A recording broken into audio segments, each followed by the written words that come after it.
नमस्कार दोस्तों, आज हम आपको एक ऐसे महान संत की प्रेरणादायक कथा सुनाने जा रहे हैं जो एक साधारण बालक से चमत्कारी संत बने, जिनका नाम है श्री प्रेमानंद जी महाराज, जिनकी भक्ति तपस्या और सादगी ने न केवल हिंदुस्तान बल्कि पूरे विश्व को भाव विभोर कर दिया है। प्रेमानंद जी महाराज, जिनका असली नाम अनिरुद्ध कुमार पांडे है, का जन्म 30 मार्च 1969 को उत्तर प्रदेश के कानपुर देहात के सरसौल थाना क्षेत्र में अखरी गांव में एक ब्राह्मण परिवार में हुआ था।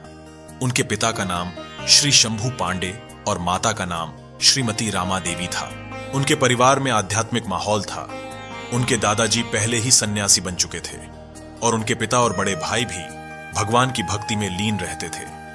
बचपन से ही अनिरुद्ध के मन में अध्यात्म के प्रति गहरा लगाव था। 5वीं कक्षा में ही उन्होंने भगवद गीता का पाठ शुरू कर दिया था, जो उनकी कम उम्र में ही गहरी सोच को दर्शाता है।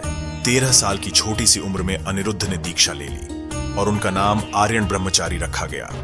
बाद में राधा वल्लभ संप्रदाय में संन्यास लेने पर उनका नाम आनंद स्वरूप ब्रह्मचारी पड़ा। उनके परिवार का धार्मिक माहौल और दादाजी का सन्यासी जीवन उनके लिए प्रेरणा बना।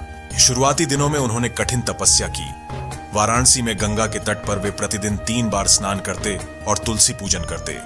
कई बार भोजन न मिलने पर वे सिर्फ गंगा जल पीकर रह जाते थे।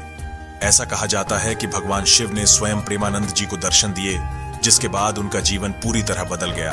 वे काशी से वृंदावन की ओर रुक कर गए। वृंदावन में उनकी मुलाकात उनके गुरु श्रीहित गौरांगी शरण महाराज से हुई, जिन्होंने उन्हें श्री कृष्ण और राधा रानी की भक्ति की ओर प्रेरित किया।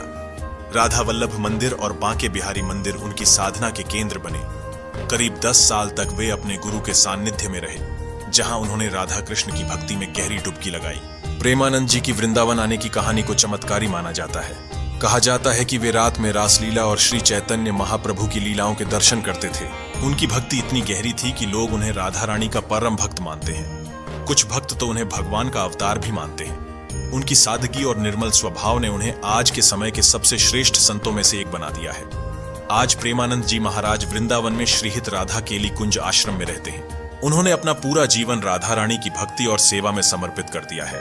उनके भजन और सत्संग सुनने के लिए देश विदेश से लाखों भक्त वृंदावन आते हैं। उनकी कथाएं और भक्ति का प्रभाव इतना गहरा है कि लोग कहते हैं कि उनके सत्संग में राधा रानी के दर्शन हो जाते हैं। भक्ति का मार्ग। प्रेमानंद जी ने राधा वल्लभ संप्रदाय को अपनाया और राधा कृष्ण की भक्ति को अपने जीवन का आधार बनाया। संघर्ष। संन्यास के शुरुआती दिनों में उन्होंने भूख और गरीबी का सामना किया, फिर भी उनकी भक्ति अटल रही। प्रसिद्धि। उनकी सादगी और भक्ति ने उन्हें विश्व भर में प्रसिद्ध कर दिया। लोग उनके दर्शन और सत्संग के लिए बेताब रहते हैं। प्रेमानंद जी महाराज की कहानी एक ऐसी मिसाल है जो बताती है कि सच्ची भक्ति और समर्पण से इंसान कितना ऊंचा उठ सकता है। उनकी जिंदगी का हर पल हमें प्रेरणा देता है कि सादगी और आध्यात्मिकता से जीवन को सार्थक बनाया जा सकता है। अगर आपको हमारी यह कहानी अच्छी लगी है तो लाइक, शेयर कीजिए और साथ ही चैनल को भी सब्सक्राइब कर लो, ताकि मैं आपके लिए ऐसी ही कहानियां लाता रहूं। धन्यवाद।